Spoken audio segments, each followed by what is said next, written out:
Welcome to Lit Loom Tales. Today we're diving into a timeless classic that has touched millions of hearts across generations, Little Women by Louisa May Alcott. Written in 1868 to 69, this semi-autobiographical novel follows the lives, loves, and losses of the four March sisters. If you've ever wondered what makes this story so beloved, you're in the right place. Be warned, spoilers ahead as we explore the plot in detail. It is a chilly winter evening in Concord, Massachusetts during the Civil War. The four March sisters, Meg, Jo, Beth, and Amy, sit in their modest living room, lamenting their lack of wealth but comforting each other with dreams of a brighter future. Each sister has a distinct personality that brings unique energy to the family. Meg, the eldest, is practical and nurturing, longing for a life of elegance and comfort. Jo, the spirited second sister, is fiercely independent and dreams of becoming a writer. Beth, the gentle and selfless third sister, finds joy in music and caring for others. Finally, Amy, the youngest, is ambitious and artistic, but often struggles with her vanity.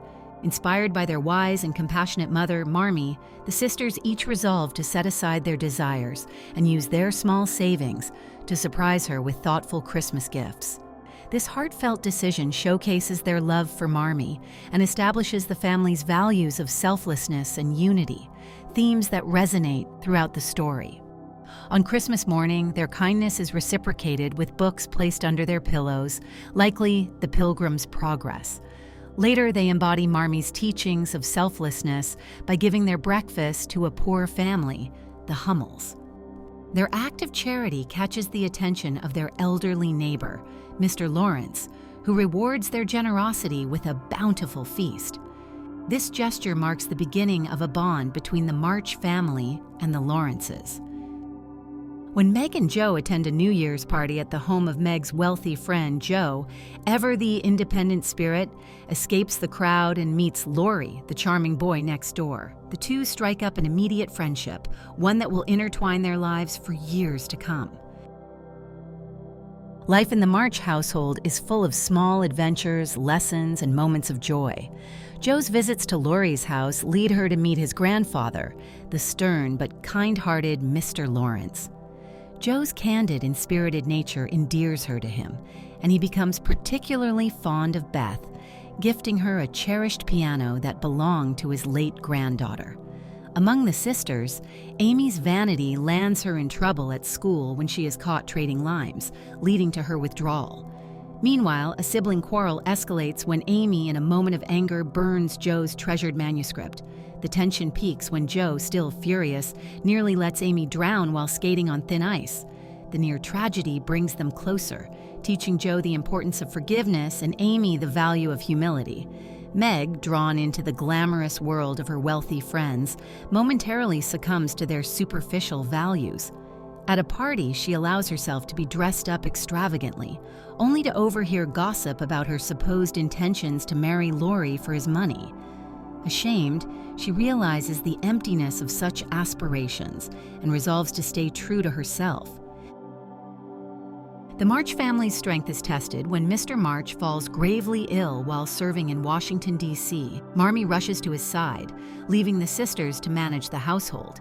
In a selfless act to contribute to the travel expenses, Jo cuts and sells her long, beautiful hair, a gesture that moves the entire family.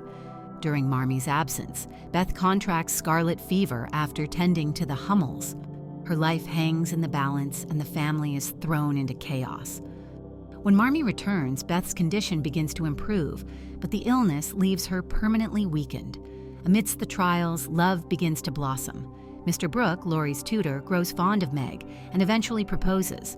Though Jo initially resists the idea of her sister marrying, Meg follows her heart and their engagement marks the end of part 1. 3 years later, the March family continues to evolve. Meg marries Mr. Brooke and settles into domestic life, navigating the challenges of housekeeping and motherhood. Her twins, Demi and Daisy, bring her immense joy, but not without moments of struggle. Jo, seeking independence and creative growth, moves to New York City. There, she meets Professor Baer, a kind and intellectual German scholar who challenges her to find her true voice as a writer. Meanwhile, Laurie's love for Jo deepens, But when he proposes, Joe declines, valuing their friendship over romantic affection. Heartbroken, Laurie travels to Europe, where he and Amy cross paths. Their shared experiences and mutual growth transform their relationship into love. They marry and return home, bringing happiness to the family. However, the joy is tempered by tragedy as Beth's health declines. Her quiet, graceful acceptance of her fate leaves an indelible mark on everyone. After Aunt March's death, Jo inherits Plumfield, her estate. With Professor Bhaer's support, Jo turns the house into a school for boys, fulfilling her dream of nurturing young minds. The novel concludes with the family gathered together, cherishing their shared love and reflecting on their journeys. Each sister, in her own way, finds fulfillment, leaving readers with a sense of hope and gratitude. Little Women is much more than a coming-of-age story. It is a rich tapestry of family, resilience, and the pursuit of dreams. The March sisters' individual journeys highlight the complexity of ambition, love, and sacrifice. Jo's determination to break free of societal norms contrasts beautifully with Beth's quiet strength, while Amy's artistic ambitions and Meg's domestic aspirations show that fulfillment takes many forms. Louisa May Alcott captures the beauty of life's struggles and triumphs with a timeless grace that continues to resonate. Few books evoke as much warmth and nostalgia as Little Women. Its relatable characters and heartfelt storytelling make it a timeless classic. While some readers might find the pacing reflective of its era, the novel's emotional depth and humor more than compensate.